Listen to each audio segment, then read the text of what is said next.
Nasa floor, mai-defend ko at makamove forward tayo na tulad ng binanggit ko sa aking privilege speech, makapagsimula na tayo uli ng mga panibagong pagdinig. Ngayon, sinabi po ni Senator Marcoleta na bakit hindi inimbitahan si Undersecretary Bersamin.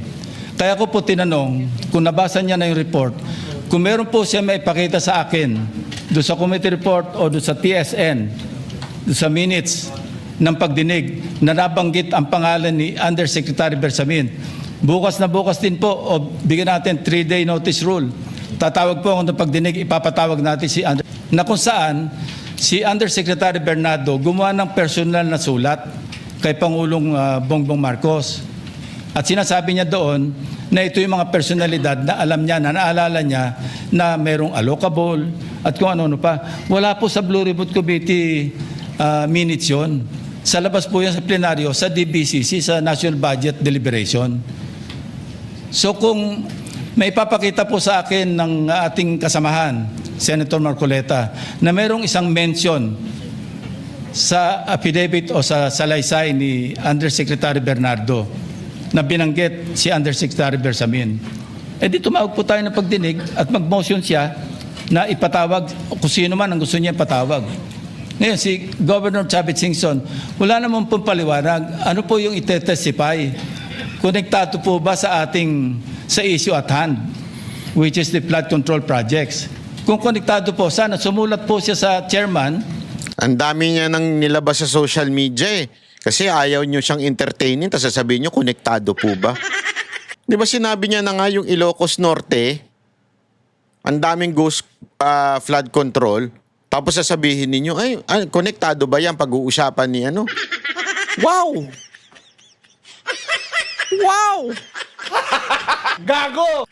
At sinabi niya, ito yung lalamanin ng itetestify o ito yung naka-attach yung draft affidavit ni Governor Chavit Singson. Sino naman ako para tumanggi na ipatawag kung sino man yung resource person? Nagpadala nga siya ng surprise witness, siya lang nakakaalam eh. Hindi ko po inawat eh. Mr. President. No, sandali po, hindi pa ako tapos.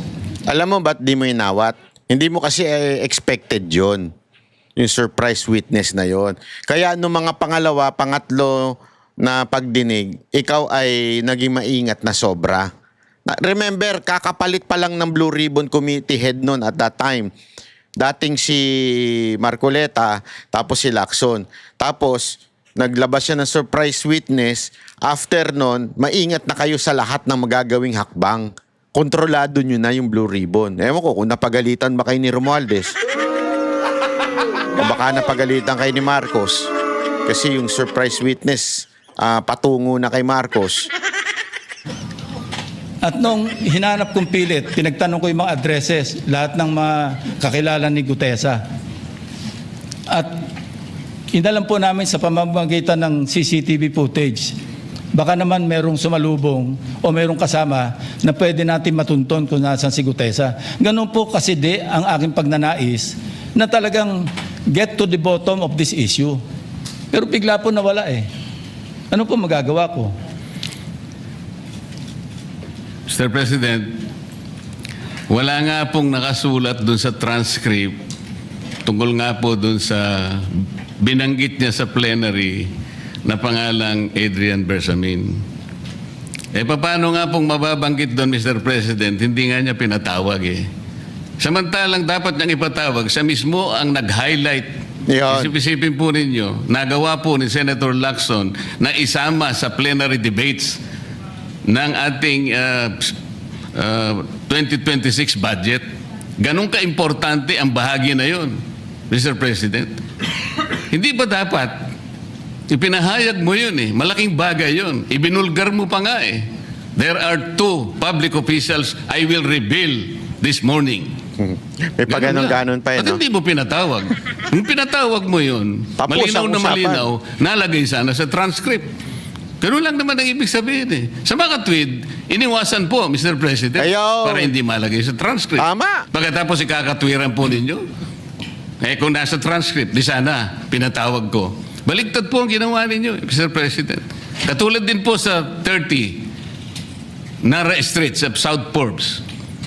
Ilan po yung binanggit ng mga tao doon?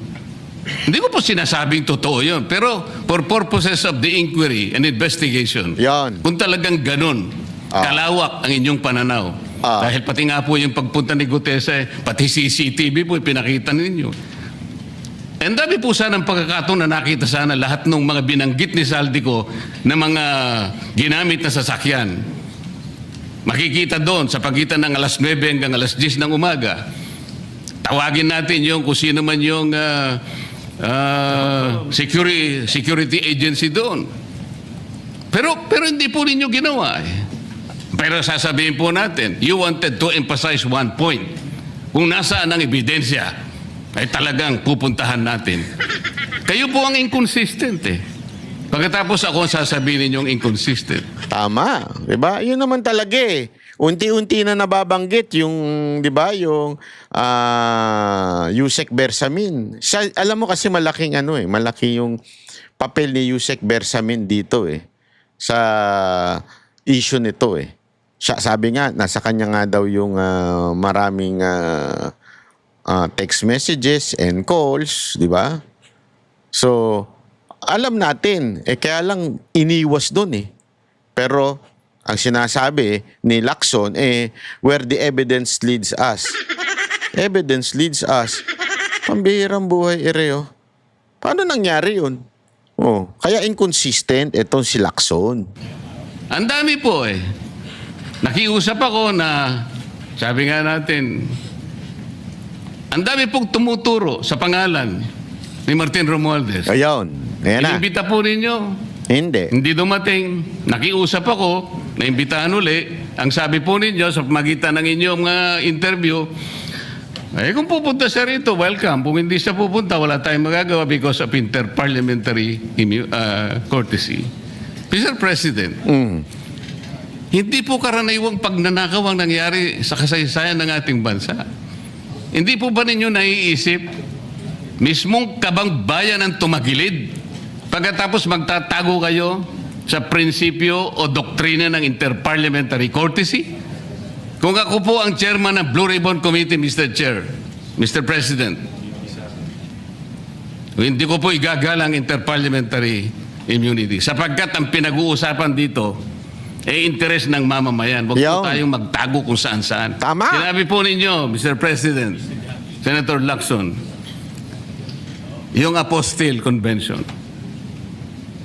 Hindi ba pinahayag po ninyo sa isang pag-i-interview ninyo na kung si Saldico lamang ay makakuha ng isang subscribe statement, kahit sa Zoom lang, ipatatawag namin siya. Ayun.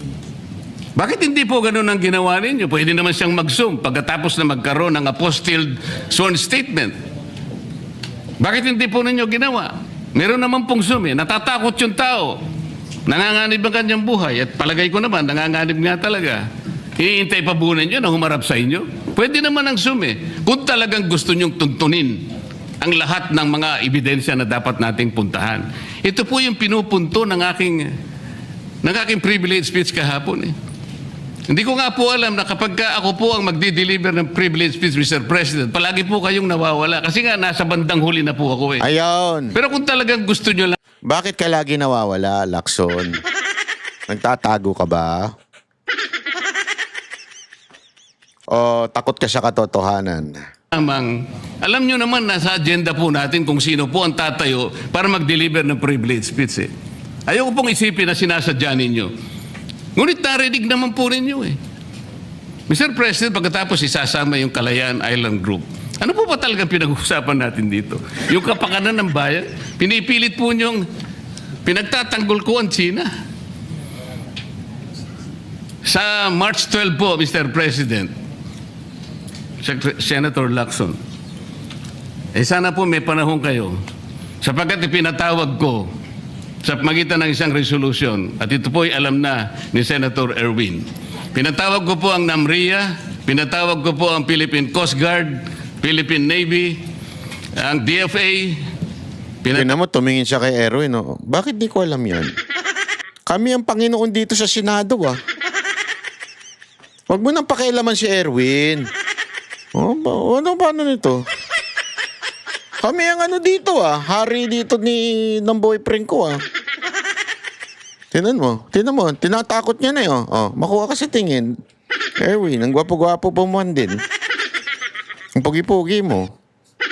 Tawag ko rin po si Justice Carpio at saka yung professor sa UP. At kung sino man po ang interesado, pero once and for all, malaman po natin dito kung sino ang sinungaling, kung sino ang makatsina, kung sino ang naggagaling-galingan at nagpapanggap Yan. na expert in international law. Sana Exciting yan, exciting. Yan exciting. Gusto kong pumunta dyan. Naku. po, Senator Lacson, nandun po kayo. Mr. President, may we hear from the chairman of the Foreign Relations Committee because his name was mentioned. May I just confirm if indeed he will call for a hearing and invite those people mentioned, Mr. President? Bakit? Bakit kailangan itanong doon? Hanap kampe? With due respect, Well, as requested, if you would like to respond, Senator Erwin Tulfo. Thank you, Mr. Chair.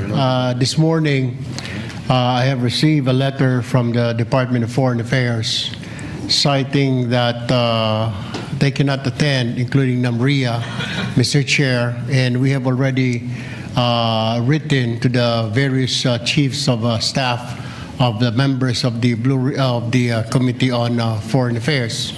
They cited, including NAMRIA, that they cannot attend because of the fact that it is a matter of national security, Mr. President. And I also have a copy that will be sent to your office, Mr. President. The reason given by NAMRIA, Bakit kaya di Armed Forces attend? of the Philippines and the Department of Foreign Affairs, Mr. President. in other words, Mr. President, the gentleman from Pampanga and Tarlac is confirming something that is not confirmed.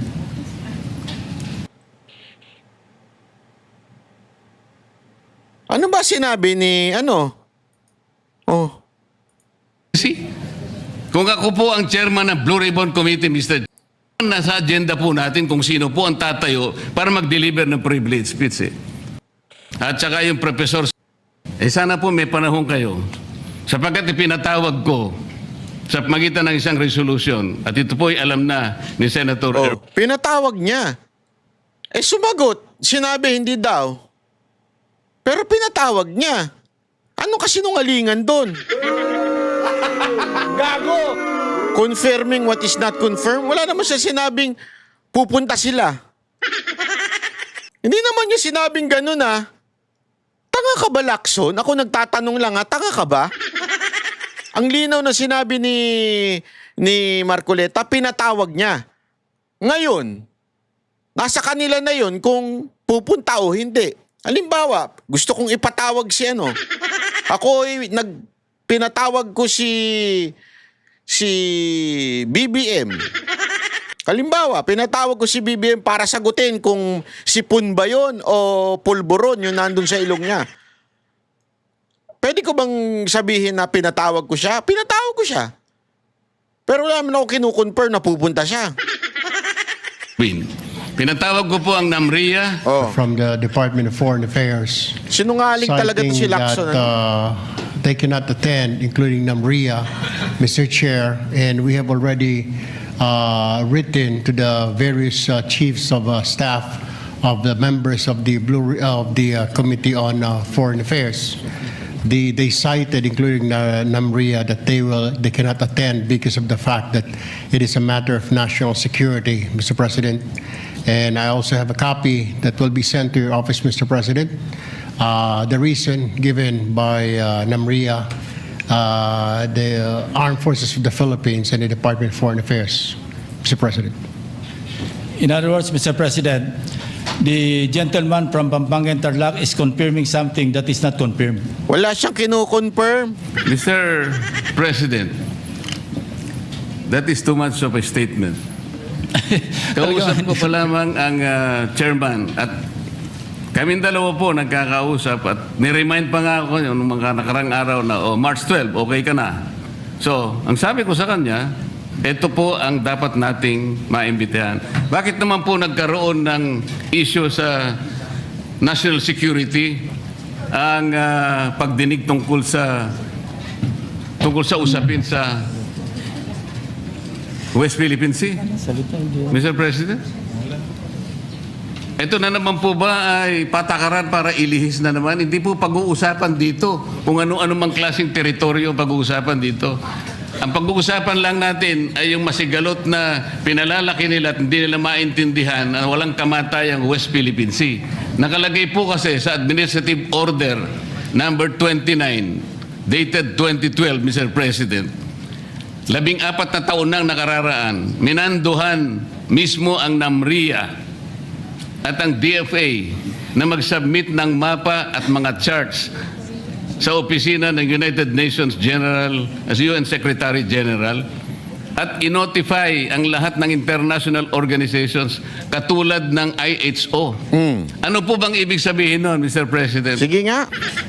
Alam po ba ito ni Senator Lacson? Hindi. Yung Administrative Order number 29? This is something between the chairman of the Foreign Relations Committee Sabay and the iwas. gentleman from Tarlac and Pampanga, Mr. President. Hindi po, tinatanong ko po kayo. No, I Ayun don't ang tinatanong. Sabay iwas. know Administrative Order number 229, Mr. Hindi President. po ninyo alam, sasabihin ko sa inyo. I don't Ulitin need to ko. know, Mr. President. I'm not interested.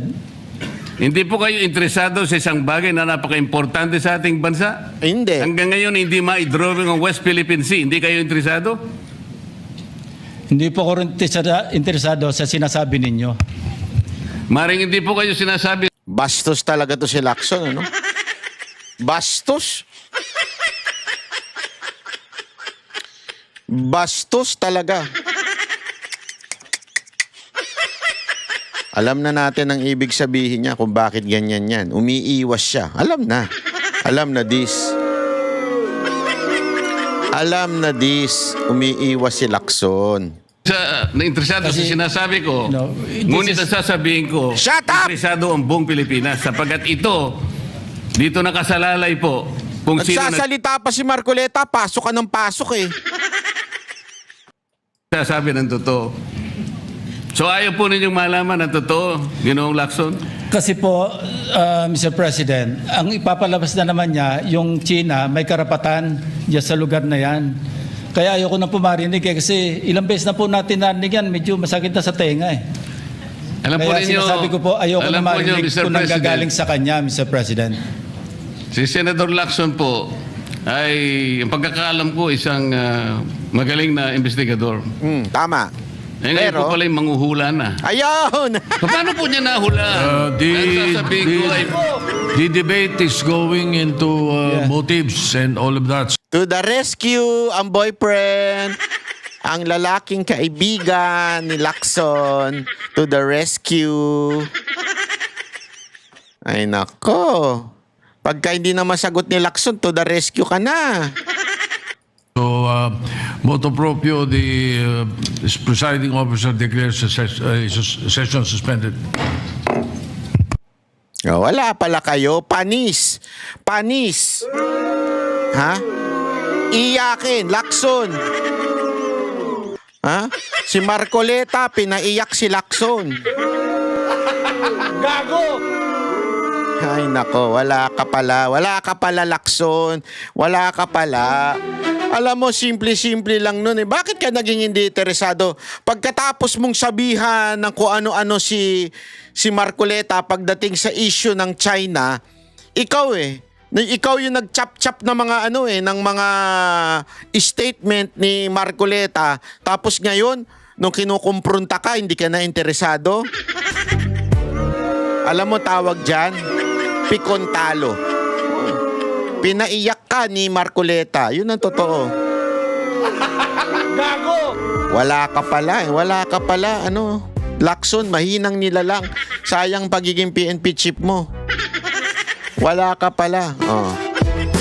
Pero anyway, at least nakita natin ang totoong mga pangyayari at makikita nyo dito, wala talaga sa argumento o wala talaga sa lohika itong si Lacson.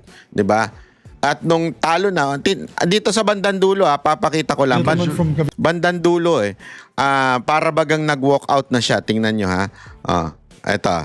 ay patakaran para ilihis na naman. Hindi po pag-uusapan dito kung ano-ano mang klaseng teritoryo ang pag-uusapan dito. Ang pag-uusapan lang natin ay yung masigalot na pinalalaki nila at hindi nila maintindihan na walang kamatayang West Philippine Sea. Nakalagay po kasi sa Administrative Order number 29 dated 2012, Mr. President. 14 na taon nang nakararaan, minanduhan mismo ang NAMRIA at ang DFA na mag-submit ng mapa at mga charts sa opisina ng United Nations General as UN Secretary General at inotify ang lahat ng international organizations katulad ng IHO. Ano po bang ibig sabihin nun, Mr. President? Alam po ba ito ni Senator Lacson, yung Administrative Order number 29? Dali, bandang dulo. Wait lang. Mr. President, ang ipapalabas na naman niya, yung China may karapatan diyan sa lugar na yan. Kaya ayoko na po marinig kasi ilang beses na po natin narinig yan, medyo masakit na sa tenga eh. Naku. Alam po Kaya ninyo, sinasabi ko po, ayoko na alam po ninyo, marinig Mr. kung President, nanggagaling sa kanya, Mr. President. si Senator Lacson po Ano? ay, ang pagkakaalam ko, isang magaling na Tingnan ninyo, parang nag-walk out ha. investigador. Eh ngayon po pala yung manghuhula na. Ayun. Paano po niya nahula? Ang sasabihin ko ay The debate is going into motives and all of that. So, motu proprio, the presiding officer declares the session suspended. Ayun. Wala na. Suspended na. Mukhang umalis na. Mukhang napikon talo talaga si Lacson. Ay, nako, wala na, wala na. Alam nyo mga kababayan, patuloy lang tayo. Subaybayan natin ang mga may init na issue sa politika dahil exciting. Unti-unti nang lumalabas yung hustisya sa Pilipinas. How? Not through the government, but through knowing the truth. There is justice in knowing the truth. So for you to understand true justice, you have to know the truth. Eh yan, malalaman mo yan doon sa mga hindi biased na channel tulad ng Banat Bay. Yun. Dito kasi talagang ibubulgar natin yung mga motives, mga katarantaduhan ng ating mga public official. Kaya dapat mag-subscribe na kayo ha, manood-nood kayo lagi. Tapos kung maaari, mag-comment, i-share nyo na rin. At kung talagang supporter kayo ng Banateros, may membership dyan. Kung kayo lang naman ay nagnanais sumuporta kay Banat Bay. Ha? Okay, maraming salamat po. Mabuhay ho tayo mga kababayan. Ako po si Banat Bay. Kami ang boses ng masa, hindi natatakot. Katotohanan lang, di kami nalulunod. Walang bahid ng sismis, lahat ay totoo. Kahit sino ka pa, pag mali ka babanatan ka. Walang pinipiling kulay, wala kaming kinikilingan. Basta para sa bayan, kami lalaban.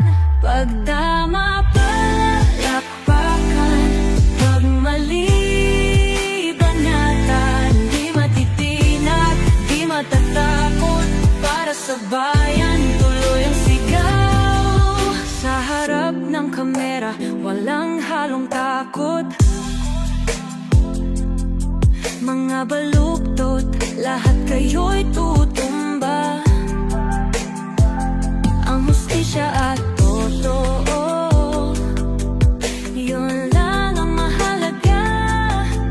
Kahit sinong harang, di kami matitinag. Walang Pilipino